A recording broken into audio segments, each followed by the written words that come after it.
Discuss the steps to take if you become a victim of a cryptocurrency scam. Can you recover your funds? Where should you report the scam? What information do investigators need to trace your lost money? With the recent surge in cryptocurrency popularity, scams have also increased.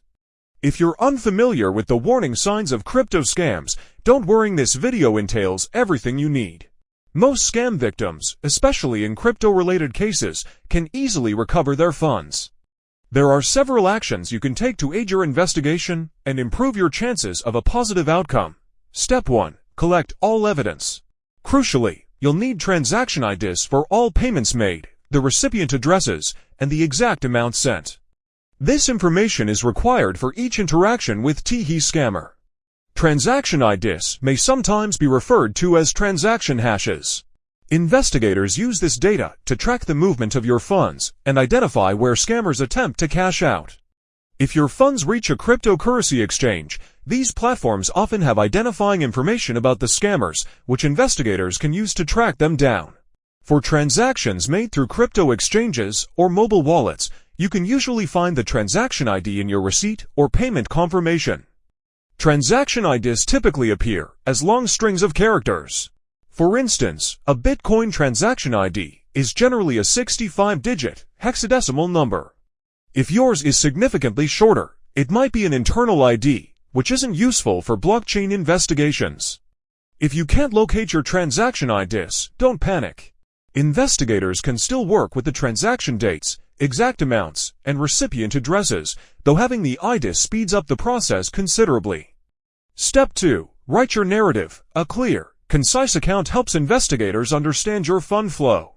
Include all available information about the scammer, the type of scam, how you encountered them, and your communication methods. Law enforcement typically requires proof of ownership to verify that the lost funds were originally yours, preventing scammers from claiming random blockchain transactions. Step 3. Contact ClaimBackJustice investigators. Depending on your losses, professional services might be unaffordable. Fortunately, we offer pro bono services with our Defenders League. Your choice between paid and pro bono services depends on the amount lost and how quickly you need results. For complex cases involving substantial losses, paid professional services are advisable, especially if legal action becomes necessary. Pro bono services, while free, may take longer due to large caseloads. However, if the scammer is skilled, recovery might be impossible, so it's best to avoid spending more on a fruitless investigation. Law enforcement usually waits for multiple victims before opening an investigation due to limited resources. It's important to note that, unless your crypto reaches a regulated exchange, law enforcement has limited options. Overseas exchanges may not cooperate with local authorities. Step 4. Contact law enforcement. This step comes after contacting investigators because law enforcement often lacks resources and training for crypto investigations. A report from a cryptocurrency forensics firm can guide law enforcement on which exchanges to subpoena for additional information.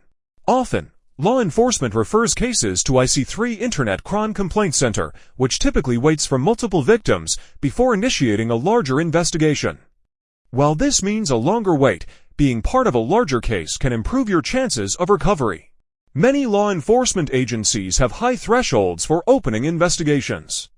Cases below these thresholds are usually forwarded to IC3. The likelihood of recovering your funds depends on factors like the amount lost, the scammer's techniques, and whether the funds reached a regulated exchange. If you've fallen victim to a crypto scam, we hope this information proves helpful. Feel free to leave comments, and don't forget to like and subscribe if you're watching on YouTube. Podcast listeners can reach us through the contact form on our website, www.claimbackjustice.com.